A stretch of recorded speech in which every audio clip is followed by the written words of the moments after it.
Daniel Dubois has just KO'd Anthony Joshua and has now solidified himself as the new face of UK heavyweight boxing. And that is something I just did not expect. So I've just landed home from the event itself. I was there last night at Wembley. I think the total attendance ended up being around 98,000. The atmosphere was amazing. Obviously for the main event, that's when it really picked up. There were a few empty seats. And in the co-main event, and even whenever Liam Gallagher was performing, but when Anthony Joshua and Daniel Dubois were set to make their walk, the place was packed. The Saudis know how to put on a show as well. The event was just class from start to finish, in my opinion, but the main event is what everyone's talking about, and what a main event it was. Regardless of the outcome, what you think of Anthony Joshua, what you think of Daniel Dubois, for 6 rounds, that was a very, very fun heavyweight matchup. So yeah, getting right into it. Daniel Dubois looks so focused and ready, especially walking to the ring. You've seen him saying stuff like "let's go" and stuff like that on his way to the ring. Came out looking like Mike Tyson. He was ready for this. Anthony Joshua looked like the moment hadn't fazed him. He looked calm, collected, like he always does in there. Get in there, round 1 starts. Daniel Dubois just puts it on AJ from the get-go. Like, he doesn't give Anthony Joshua any space. And what I noticed about AJ, as soon as the first round started, I don't know if it was just me from where I was or what, but it seemed like Anthony Joshua had a more wider stance this fight, and his level was a lot lower, if that makes any sense. He was a bit more wider stances, knees a bit more bent, in my opinion anyway. He looked like he had a wider base, but Daniel Dubois just put it on him right away, wasted no time getting the jab going. Anthony Joshua couldn't really get anything going in the first round, and then, as we all know, AJ moves back in a straight line. Daniel Dubois just lets that right hand go, and AJ just goes down. AJ hits the mat in the first round, which is crazy. Like, you could hear a pin drop when that happened in the arena. Like, it went quiet for a split second, and then everybody just erupted. Anthony Joshua, he did get back to his feet. Now, a lot of people do go on about Anthony Joshua's chin and is he a quitter and stuff like that. Anthony Joshua showed in this fight that he is not a quitter. He got up multiple times in this fight, but we will get on to that anyway. So thankfully for Anthony Joshua, he goes down the first round, the bell rings, AJ goes back to his corner. Start for the second round, Anthony Joshua's legs are gone. Like, from that moment in the first round, AJ's legs really didn't come back to him. Like, Anthony Joshua was all over the show, falling over, etc. Daniel Dubois then, I believe, drops him. Is it again in the second? I fucking can't even remember. But anyway, he drops Anthony Joshua again just before the bell rings. But that was a weird one because AJ's like hands touched the floor. He then stood back up. The referee didn't step in at that point, and then Daniel Dubois just put him down again. And again, that was when the bell rang, but AJ was able to get back to his feet again, went back to the corner. Then I believe, was it the third round or fourth round, AJ landed an uppercut on Daniel Dubois that hurt him, visibly hurt Daniel Dubois. But again, Daniel Dubois just kept coming forward and just really was just all over Anthony Joshua. He was all over him like a rash. He really just had that killer instinct. Once he smelled blood, he just went for it. And like I said, from round 1, Anthony Joshua was gone. The legs just weren't all with him. He wasn't even getting really behind his jab. Anthony Joshua, from the first round, after that happened, he had no game plan. Everything just went out the window. It was just survival mode, like he said after the fight. And Daniel Dubois, honestly, is a danger to everybody in this heavyweight division. If you can't put a dent in this guy, if you can't hurt him early on and stop him just bomb rushing you, you're in serious trouble. This guy's one of the hardest hitting fighters currently in the sport of boxing. Like I said, if you don't dent this guy, or if you're not slick on your feet and being able to counter him and being able to tie him up, he will bulldoze you, and that's exactly what happened. The fight then went on. Anthony Joshua went down a couple of times, ended up slipping, tripping, stuff like that. The referee was very generous, the AJ in this fight, by the way. Very, very generous. There was points where I thought, it's over, the referee's going to step in here, when AJ was against the ropes just eating shots. He was very, very generous in there with AJ. AJ can't complain about the stoppage. I don't think he would complain about the stoppage. He was done for.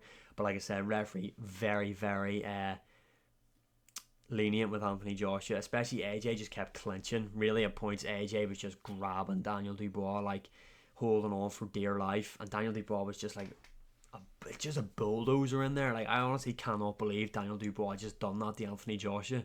But anyway, as the fight goes on, AJ then lands a right hand of his own, which visibly hurts Daniel Dubois. This is how the finishing sequence ends.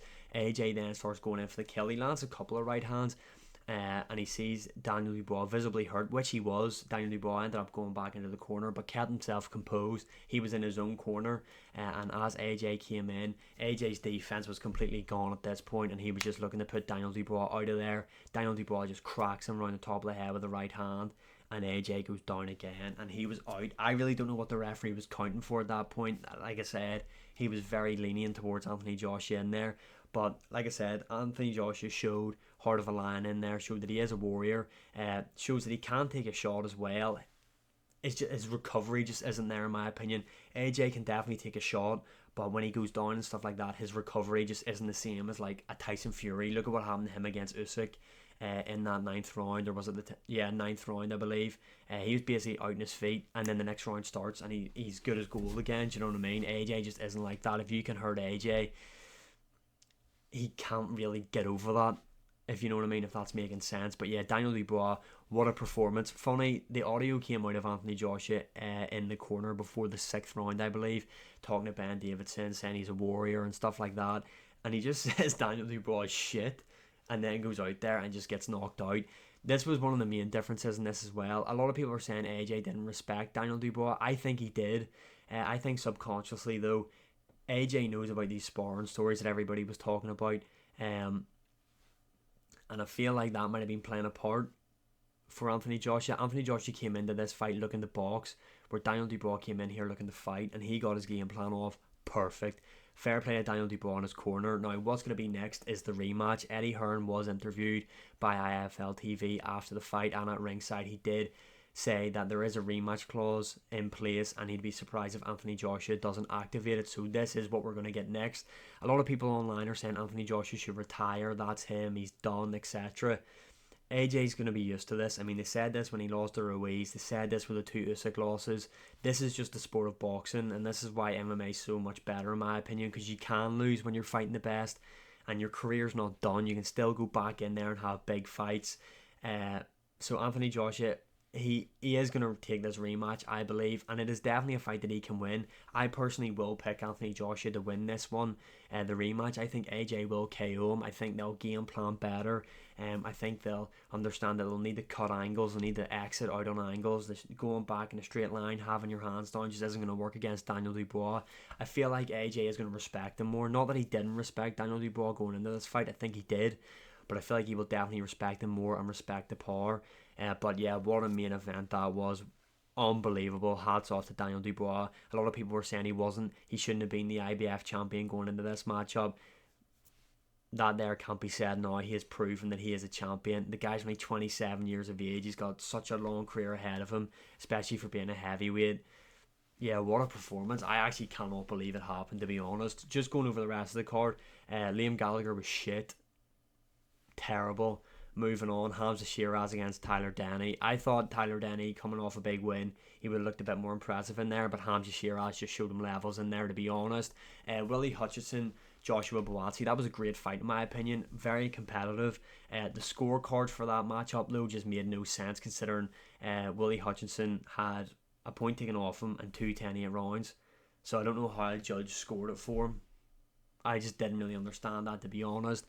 Before that, Josh Kelly versus who's his opponent? I forgot.